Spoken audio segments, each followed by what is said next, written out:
Bonjour Mathilde Panot, je vois que vous avez vos feuilles, vous avez préparé cette interview. Mais toujours, nous sommes toujours prêts. On n'aura pas le temps de faire tout ça, mais enfin on va quand même essayer. Les discussions entre les macronistes, les socialistes et les républicains continuent. Un budget est à portée de main, a dit Roland Lescure, le ministre de l'économie. Dans la corbeille, le gouvernement met la surtaxe exceptionnelle sur les grandes entreprises pour 6,3 milliards d'euros. Ça fait quand même de l'argent. 6,3 milliards d'euros pris aux privilégiés. C'est rien pour vous, ça ne suffit pas? Écoutez, ils sont tellement près d'un accord qu'en commission, quand nous avons examiné le texte du budget la semaine dernière, il y a eu 0 voix pour le budget. Donc je vais vous dire, c'est impossible d'arriver à une adoption du budget par le vote. Et ce qui va se passer, c'est que nous allons avoir un passage en force, soit par ce qui recircule de nouveau, c'est-à-dire des ordonnances, ce qui serait du jamais vu dans la Ve République, soit par un 49.3, ce qui serait quand même le comble du ridicule pour les socialistes, puisque je le rappelle, une de leurs grandes victoires, c'était d'avoir fait abandonner le 49.3 au gouvernement. Donc, nous sommes dans une situation où nous avons un gouvernement qui est minoritaire, qui est illégitime et qui est détesté, et qui continue une politique coûte que coûte, alors que plus personne n'en veut dans le pays. Donc la question qui est posée, c'est que aujourd'hui, le président de la République nous fait perdre du temps. Et je le redis, il faut, lorsqu'il y a une impasse de cette façon dans notre pays, revenir aux urnes. La raison pour laquelle tous ces gens essayent de faire je ne sais quelle tambouille, c'est parce qu'ils ont peur de revenir devant le peuple. Vous dites qu'il faut revenir aux urnes, mais quand bien même le gouvernement serait renversé, le gouvernement serait renversé, ça ne forcerait pas pour autant le président de la République à partir. Oui, vous avez raison. Il n'y a que 2 manières pour le président de la République de partir, soit de démissionner, soit d'être destitué, ce que nous avons essayé à plusieurs reprises et que le Rassemblement national nous a empêchés. Il ne s'agit pas de la destitution, il s'agit de faire tomber un gouvernement. Je vais vous dire, il y en aura tout le monde comprend qu'il n'est pas possible de continuer dans ce pays ainsi pendant 18 mois. Nous sommes en train d'assister à une fin de règne qui est une agonie interminable. Et les Français et les Françaises sont lassés, n'en peuvent plus de voir ce qui est en train de se passer.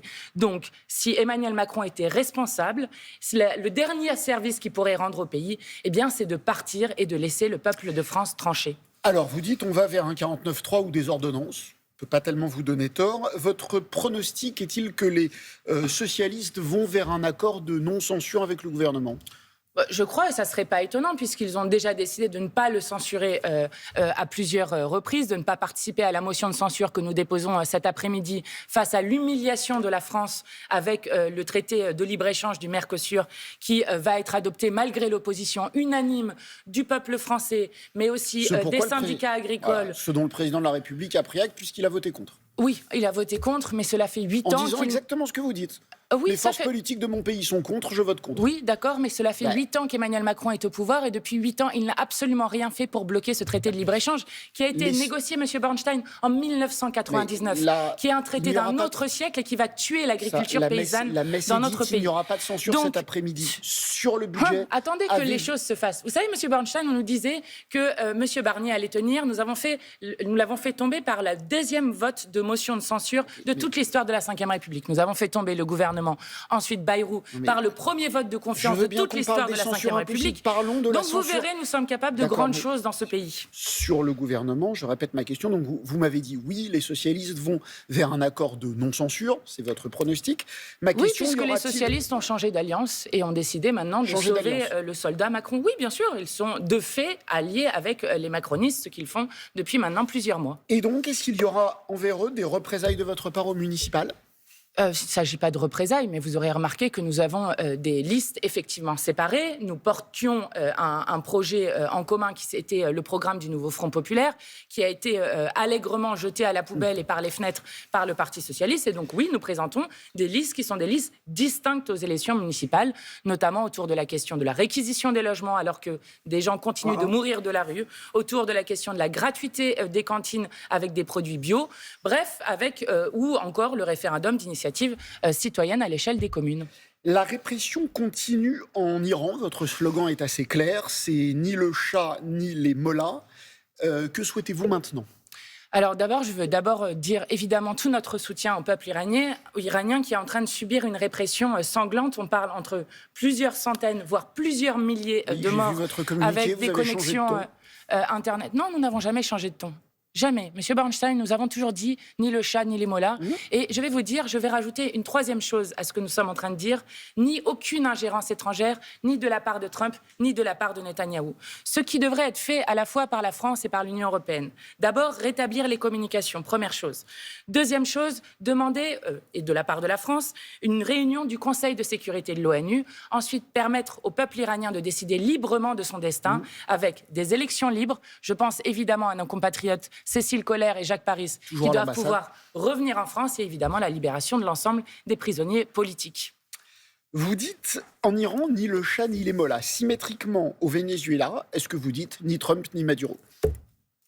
Nous disons ni Trump, ni Poutine, ni Netanyahou, qui sont tous en train de violer le droit international.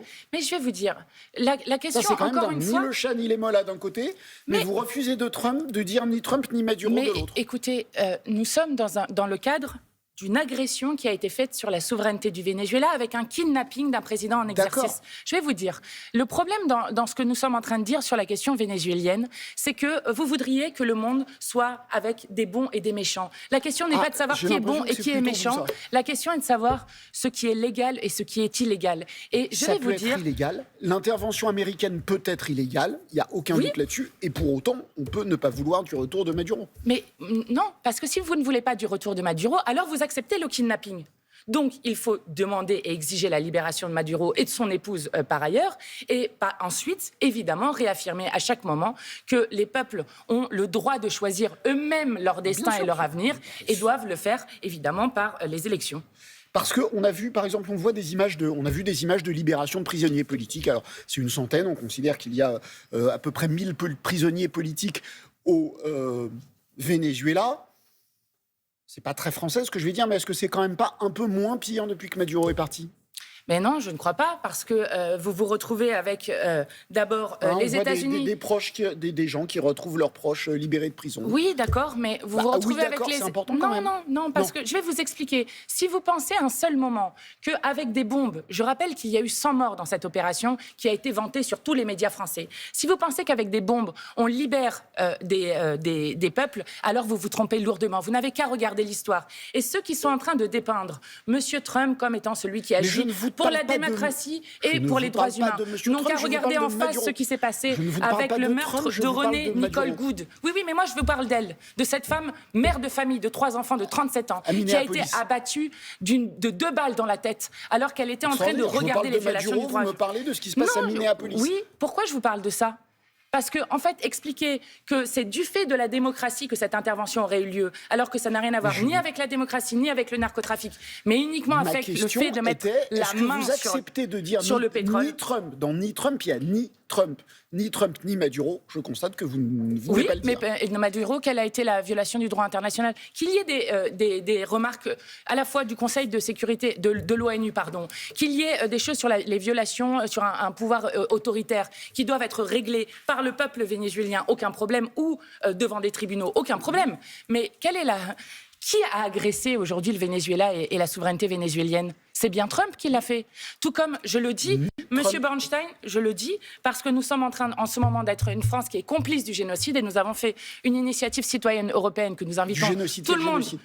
le génocide en Palestine, que nous invitons tout le monde à signer, initiative citoyenne européenne, qui vise à suspendre l'accord d'association entre l'Union européenne et Israël, puisqu'un cessez-le-feu qui tue un enfant palestinien par jour n'est pas un cessez-le-feu.